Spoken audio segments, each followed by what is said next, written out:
নমস্কার বন্ধুরা, এই মুহূর্তে তোমাদের সকলের জন্য একটা বিরাট সুখবর। বর্তমানে যারা যারা মাধ্যমিকে ভালো নাম্বার পেয়ে পাশ করেছো কিংবা যারা শুধুমাত্র পাশ করেছো তারা সকলেই পেতে চলেছো 10,000 টাকা। বর্তমানে 10,000 টাকা কবে পাবে, কখন পাবে এবং কাদের কাদের দেয়া হবে, কাদের কাদের দেয়া হবে না সে বিষয়ে বিস্তারিতভাবে জানানো হয়েছে। কারণ এই মাধ্যমিকের রেজাল্ট প্রকাশ হয়ে গেছে এবং তার সঙ্গে আমাদের রাজ্যের মাননীয় মুখ্যমন্ত্রী মমতা বন্দ্যোপাধ্যায় ঘোষণা করে দিয়েছিলেন যে এবার থেকে তোমাদের 10,000 টাকা ক্লাস 11এই দেওয়া হবে এবং সেটাও ট্যাব কেনার জন্য। এতদিন পর্যন্ত উচ্চ মাধ্যমিকে যে টাকাটা দেওয়া হতো এখন থেকে সেটা ক্লাস 11এ দেওয়া হবে। তরুণের স্বপ্নে 12 ক্লাসে যারা স্মার্ট কার্ড পেতেন নেক্সট ইয়ার থেকে তারা 11 ক্লাস থেকে পাবে, কারণ 12 ক্লাস থেকে পেলে তারা 11 ক্লাসটা কমপ্লিট করতে পারেন না। আমার মনে হয় 11 ক্লাস থেকে দেওয়াটা বেটার হবে। তাহলে সেই ক্লাস 11এ তোমরা কবে থেকে টাকা পাবে, কখন টাকা পাবে এবং কাদের কাদের দেওয়া হবে। বর্তমানে অনেকে আবার অকৃতকার্য হয়ে গেছো, যারা অকৃতকার্য হয়ে গেছো তারা কিন্তু সরাসরি পিপিএস বা পিপিআর করতে দিতে পারবে।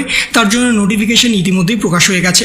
পিপিএস করার জন্য 80 টাকা প্রতিটা সাবজেক্টে এবং পিপিআর করার জন্য প্রতিটা সাবজেক্টে 100 টাকা করে ধার্য করা হয়েছে। যদি তোমরা চাও তাহলে কিন্তু সরাসরি পিপিএস বা পিপিআর করে নিজেদের নাম্বার বাড়িয়ে কিন্তু পাশ করে যেতে পারবে এবং নতুন ক্লাসেও কিন্তু উঠতে পারবে। কিন্তু তার সঙ্গে এখন বড় প্রশ্ন হচ্ছে ট্যাব কেনার টাকা কবে দেবে। তোমরা সকলেই জানো যে ট্যাব কেনার টাকা ক্লাস 11এ দেবে, সেই বিষয়ে মাননীয় মুখ্যমন্ত্রী মমতা বন্দ্যোপাধ্যায় ঘোষণা করে দিয়েছিলেন।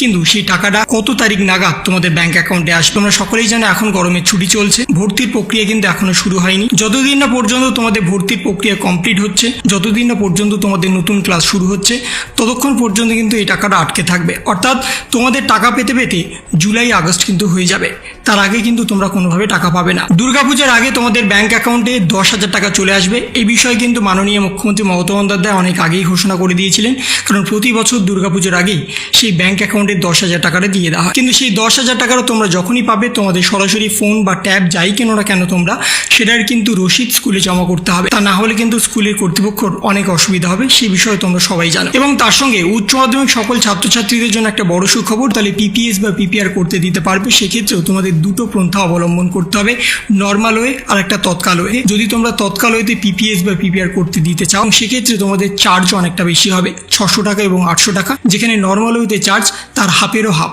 অর্থাৎ তোমরা যদি চাও নর্মাল ওয়েতে করতে দিতে পারো, কিন্তু সেক্ষেত্রে তোমাদের সময়টা অনেক বেশি লাগবে, প্রায় 1 থেকে 1.5 মাস। কিন্তু তোমরা যদি তৎকাল ওয়েতে করতে দিতে চাও সেক্ষেত্রে তোমাদের 1 সপ্তাহের মধ্যেই তোমাদের নতুন রেজাল্ট প্রকাশ হয়ে যাবে। যদি তা না করতে পারে কোনো শিক্ষক বা শিক্ষিকা, তাহলে তোমরা যে টাকা খরচ করবে সেই টাকাটা তোমাদের ফেরত দিয়ে দেওয়া হবে। এবং বর্তমানে যারা যারা মাধ্যমিক পাশ করে ক্লাস 11-এ উঠবে তাদের সকলকেই ট্যাবের টাকা দেওয়া হবে 10,000 টাকা।